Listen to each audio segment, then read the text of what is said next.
이번 강의에서는 목재에 대해서 설명을 드리겠습니다. 자, 목재에서는 제일 먼저 개요, 목재의 개요에 대해서 설명을 드리겠습니다.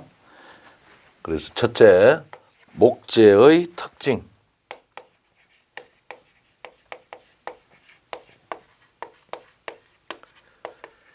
목재의 특징에서 장점과 단점을 설명을 드리겠습니다. 목재는 어떤 장점이 있느냐 이런 말이죠. 그래서 첫째, 가볍고, 목재는 생재와 건조재가 있는데 일반적으로 목재를 말리면 가볍습니다. 가볍고, 그 다음 가공이 용이합니다.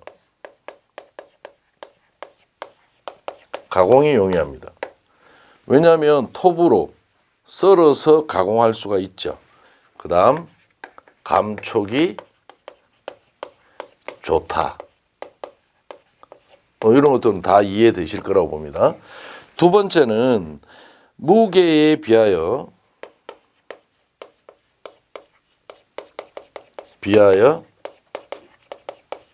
강도가 크다. 이때 이 강도라는 것은 비강도를 얘기합니다. 비강도가 최대입니다. 목재는 같은 무게로 같은 크기로 시료를 만들면 목재는 두께가 두꺼워집니다. 그래서 강도가 크게 나온다 그런 말입니다. 비강도가 크다 그래야지 그냥 강도가 크면 강재보다 강도가 크다 말이 안 되는 거잖아요. 그래서 이 비강도라는 것은 같은 크기로 제작을 합니다. 그래서 강판은 이렇게 얇은 판이 나온다면 목재는 같은 크기로 같은 무게를 가지고 하면 두께가 이렇게 두껍게 나온다는 거예요. 그래서 강도가 크다 이런 말입니다. 그 다음에 인성, 탄성이 큽니다. 인성, 탄성이 크다.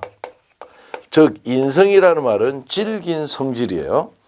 탄성은 외력을 가했을 때 원상태로 돌아가려는 성질이에요. 그래서 나무가지를 휘어갖고 놓으면 탁 돌아가 버리죠.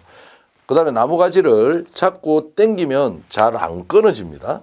그래서 인성과 탄성이 크다라고 얘기를 하고요. 세 번째, 열전도율.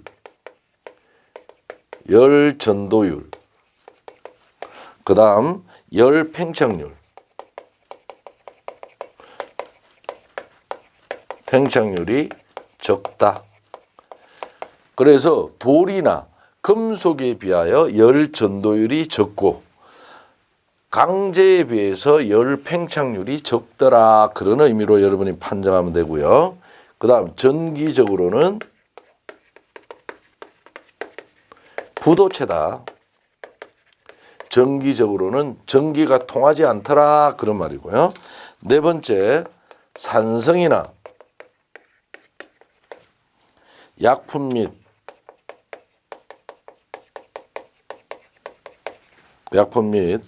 염분 등에 강하다.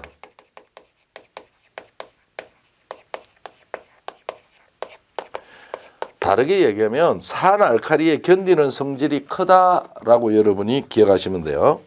그 다음 종류가 다양하고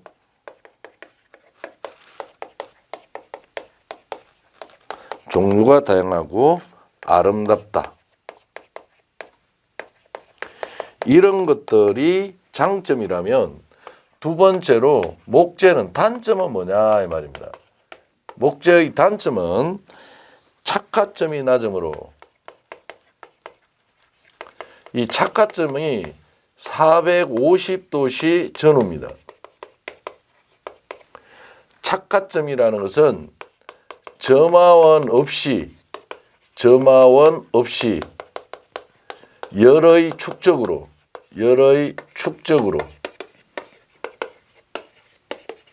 스스로 연소되는 최저 온도입니다. 그래서 목재는 착화점이 450도씨 전후로 낮음으로 착화점이 낮음으로 내화성이 낮다. 이게 단점입니다. 내화성이 낮다. 그럼 목재는 인하점이라는 거, 인하점도 있습니다. 인하점은 250도씨 전후입니다. 그러니까 우리 교재 260도씨는 맞는 말이라고 보면 되고, 인하점은 점화원에 의해 불이 붙을 수 있는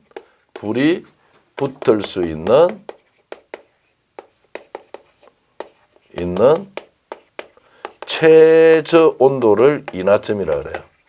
그래서 나무는 그냥 불에 견디는 성질은 적더라. 그렇게 여러분이 봐놔주면 되고요.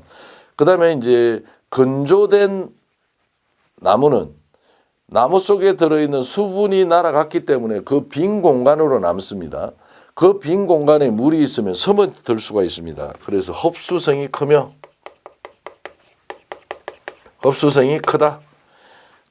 그러다 보면 변형되기도 쉽더라.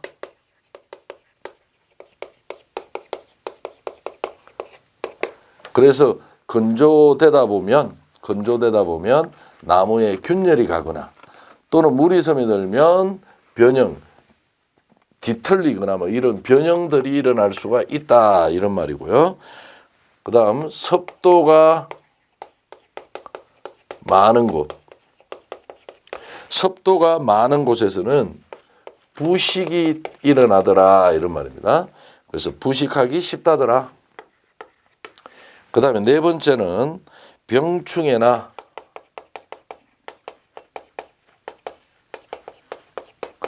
그 다음 풍해에 의해 바람 등에 의해 내구성이 떨어지더라. 즉 병충해나 풍해에 의해서 수명이 단축이 되더라. 이 말입니다. 내구성이라는 것은 수명이다라고 봐놔주시면 돼요. 두 번째는 목재의 분류를 설명을 드리겠습니다. 이 목재의 분류에서는 외관에 의해서 분류가 있습니다. 그래서 외관에 의한 분류. 외관에 의한 분류가 있습니다. 외관에 의해서는 침엽수냐 활엽수냐 이렇게 나눌 수가 있다라는 걸 여러분이 알아놔 주셔야 돼요. 그래서 침엽수에는 뭐가 있고 활엽수에는 뭐가 있는지를 구분을 짓는데 두 개 중에 한 개만 잘 봐놔주면 되겠죠. 그래서 우리가 침엽수 대표적인 우리나라에 제일 많은 게 소나무잖아요. 그래서 소나무, 이 소나무에는 해송, 리기다 소나무, 솔송나무 다 이거 송 들어있으니까 그냥 소나무라고 보시면 되고요. 그 다음에 전나무, 잣나무, 그 다음 낙엽송 이런 것들은 산에 많이 보다 보니까 쉽게 우리가 이해가 될 수 있는데 그 외에 이제 우리가 봐놔줘야 될 게 비자나무, 가문비나무 이런 것들은 잘 봐놓지 않으면 활엽수인지 침엽수인지 혼동이 올 수가 있습니다. 그 다음에 삼나무, 편백.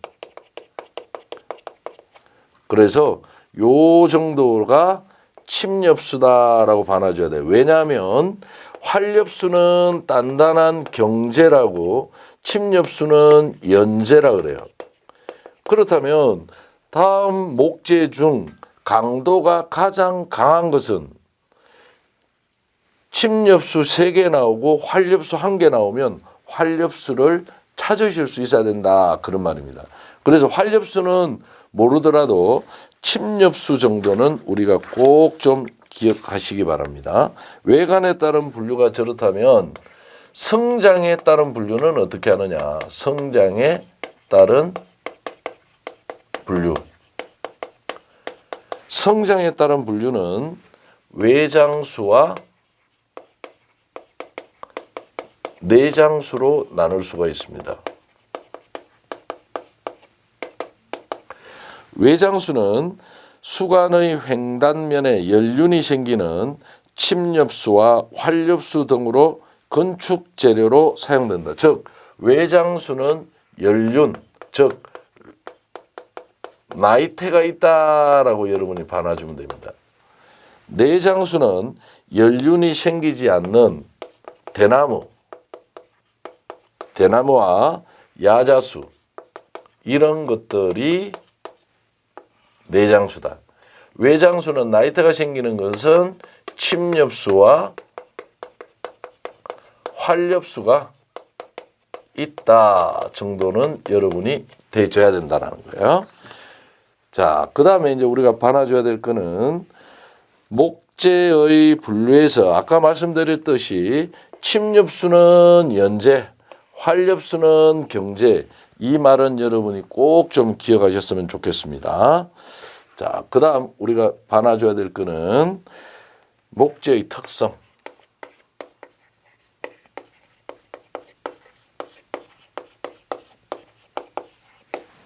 자, 목재의 특성에서는 나이테. 자, 이 나이테는 1년 동안에 생장하여 형성된 층입니다.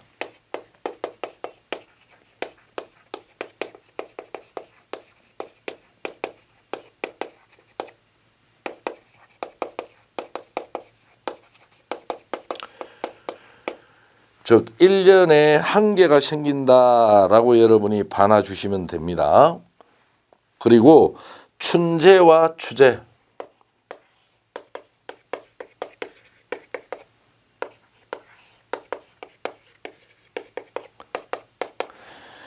자, 춘재는 형성층의 활동은 봄에 가장 활발하며 이때 이루어진 목질부는 연하고 색은 담색을 띱니다.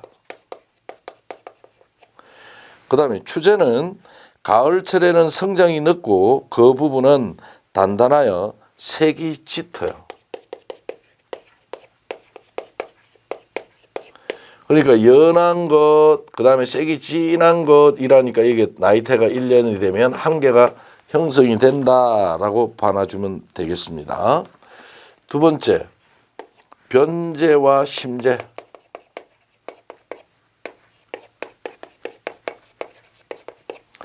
이거는 여러분이 좀 잘 반아 주셔야 됩니다. 첫째, 변재. 통일을 하면 이거는 동그라미로 하겠습니다. 변재. 이 변재는 목재를 이렇게 봤을 때 바깥에 있는 걸 변재, 안쪽에 있는 거, 안쪽 부위에 있는 것을 심재란다 이런 말이에요. 그래서 목재는 아까 외장수가 거의 대부분이니까 밖으로 성장을 한다라고 보시면 돼요. 그래서 변재는 목재의 표피 가까이에 위치한다. 표피 가까이 위치한다. 그리고 이러다 보니까 이거는 담색 부분입니다. 담색 부분. 담색 부분. 춘재도 담색이라고 그랬습니다. 그래서 담색 부분으로 변재의 세포는 뭘 함유하고 있냐면 양분을 함유하고 있습니다. 양분 함유. 양분을 함유한 수액을 보내어 수목을 자라게 하거나 양분을 저장하는 쪽이 변재입니다. 따라서 수분을 많이 함유하고 있어요. 모든 재료에 수분이 들어가면 강도는 약해집니다. 그래서 수분을 많이 함유하기 때문에 변형 및 부피에 대한 저항이 적다더라. 변형 및 부피에 대한 저항이 적다. 이 부분이 변제라면 심제는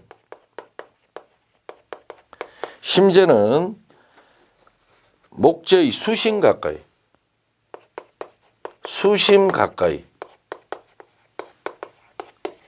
위치한다. 즉 껍질 가까이 있는 게 변제라면 수심 안쪽에 가까이 위치하는 것은 심제다라고 여러분이 봐주시면 되고, 어떤 암색 진한 색입니다. 암색 부분입니다. 암색 부분. 이거는 담색, 이거는 암색 구분을 좀 지어 놓으시기 바랍니다. 변제가 변화되어 세포가 고화된 것으로서 반드시 이 부분은 세포가 고화가 이루어졌어요. 그러다 보니까 수분이 적어요.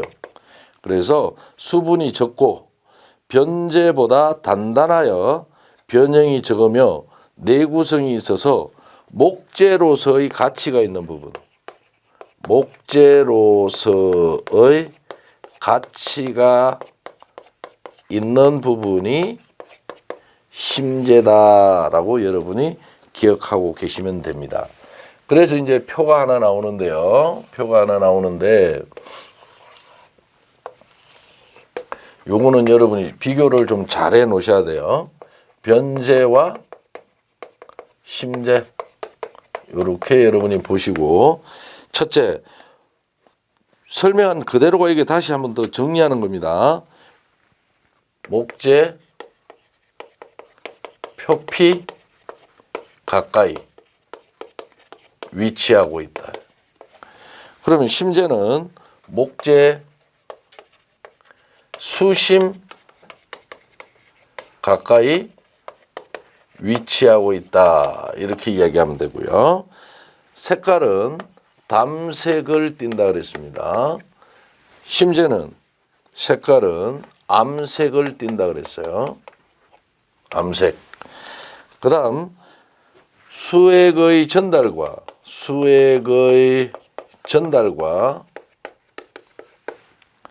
양분 저장 역할을 한다 그랬어요. 양분 저장 역할을 하는 것이 변제라면, 심재는 변제가 변화되어 세포가 고화된 것을 심재라고 얘기를 했습니다. 그 다음에 변제는 수분이나 이런 것들이 많기 때문에 내구성이 적고 수축 변형이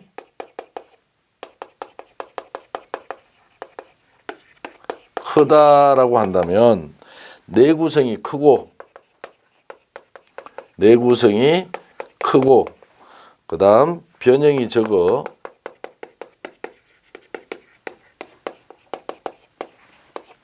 목재로서의 가치가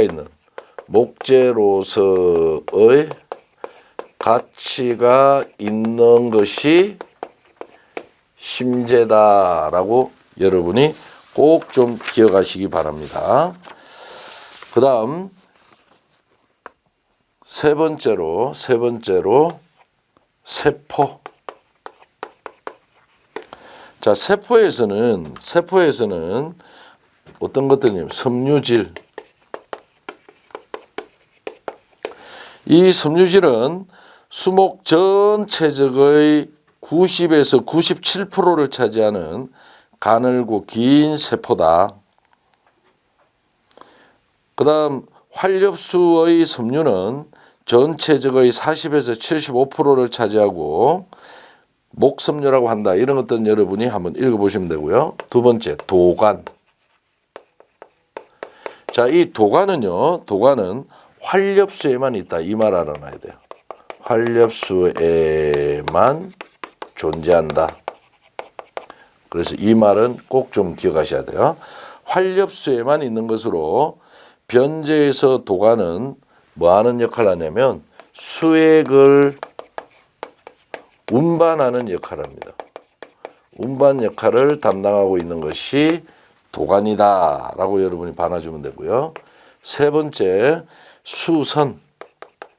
수선이라는 것은 수심에서 사방으로 뻗어 있는 것으로 수액을 수평으로 이동합니다. 수액을 수평으로 이동하는 역할을 하는 게 수선이다. 그 다음 네 번째, 수지구. 이 수지구는 수지의 이동이나 저장을 하는 것, 즉 수지라는 게 송진입니다. 송진 등 이런 거를 얘기하는데 수지의 이동이나 그 다음 저장을 하는 곳, 저장하는 곳, 이거를 수지구라고 한다. 그래서 여기에서는 우리 세포에서는 뭐만 보시면 되냐면 활엽수에만 있는 게 뭐냐 이라면 도관이다 라고 여러분이 기억하시면 될 것 같고요. 그 다음에 목재에서는 목재의 성분,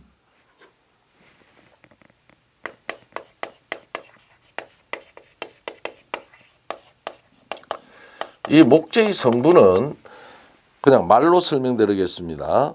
그냥 첫째, 탄소, 그 다음에 수소, 산소, 수소로 구성되어 있습니다. 목재는 CHO로 구성된 유기물이다 라고 반아주면 되는데 이 탄소가 50%, 그 다음에 산소가 44%, 수소가 6%로 구성되어 있다.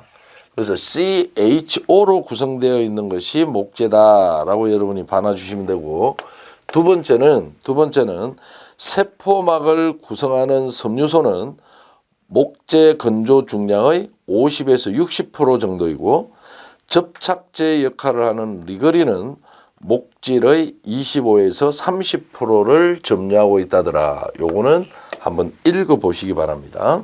자, 그 다음 목재의 결,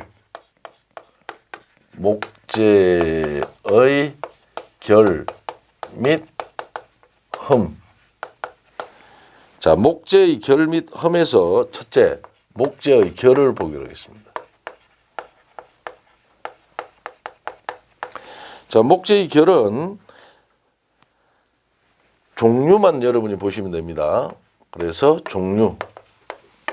목재의 결에서는 종류만 보시면 되는데, 첫째, 널결이 있습니다. 널결. 이 널결은 연륜,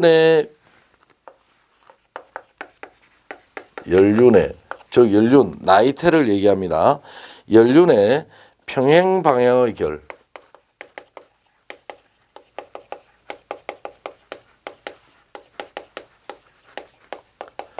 연륜의 평행 방향의 결을 우리 널결이라 하고, 물결 모양입니다. 물결 모양으로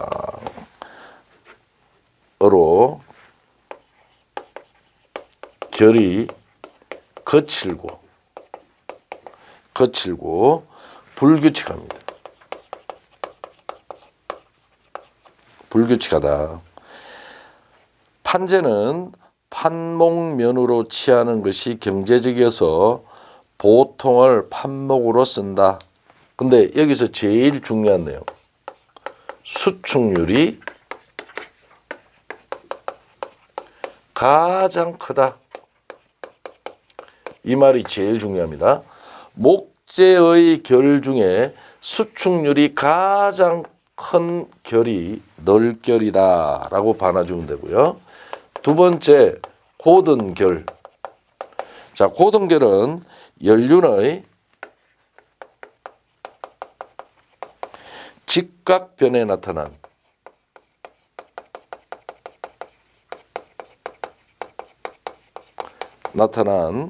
평행선상의 결입니다.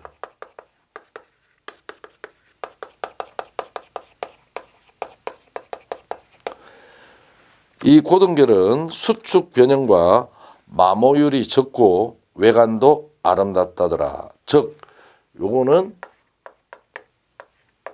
수축률이 가장 적다 이 말이 제일 중요한 거예요. 가장 적다. 그 다음 세 번째 엇결. 엇결은 나무 섬유가 꼬여서 나무 결이 어긋나게 나타나는 목재면입니다. 그래서 수축률로 비교하면 가장 큰 게 널결, 그 다음에 엇결, 그 다음에 고든결이다. 이런 정도는 여러분이 좀 기억하셨으면 좋겠어요. 그 다음에 네 번째 마구리.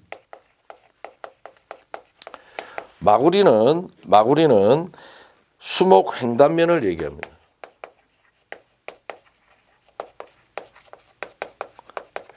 즉 나무가 이렇게 있다면 요 면과 요 면을 마구리라 그래요. 마구리. 그 마구리는 자른 면을 이야기하다 보니까 이 마구리 면은 목재의 껍질이 없지요. 그래서 이 부분은 수분 침입이 잘 된다.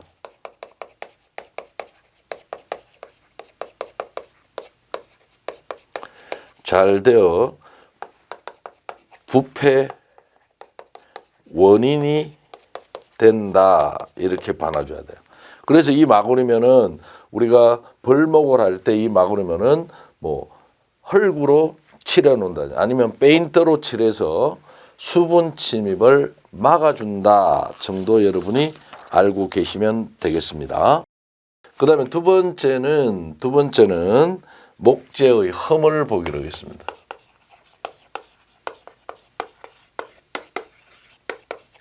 목재의 흠은 첫째 옹이가 있어. 옹이는 뭐 나뭇가지가 자르고 난 그 면을 옹이라 그러잖아요. 그래서 나뭇가지 자국입니다. 이거는 나뭇가지 자국이다. 생옹이는 성장 중 가지가 말려 들어가서 생긴 것이다 라고 봐놔주면 되고요. 두 번째 파열은 노목의 흔히 나타나는 현상입니다. 노목의 흔히 나타나는 현상이다 정도만 기억하고 계시면 돼요. 그래서 파열은 갈라진다라고 봐놔주면 돼요. 그 다음 세 번째 잎이가 있습니다. 잎이는 수목 세로 방향의 외상으로 수피가 말려 들어간 것이다. 주로 활엽수에 많이 나온다 정도 여러분이 보시면 되고요. 네 번째 혹. 혹은 균류 작용으로 섬유의 일부가 부자연스럽게 발달하여 툭 튀어나와 있는 부분, 즉 융기된 부분을 얘기한다. 융기된 부분을 혹이란다. 즉 우리 여기에서는 목재의 흠에는 옹이, 파열, 잎이, 혹 이런 종류 정도만 여러분들이 이해하고 계시면 되겠습니다.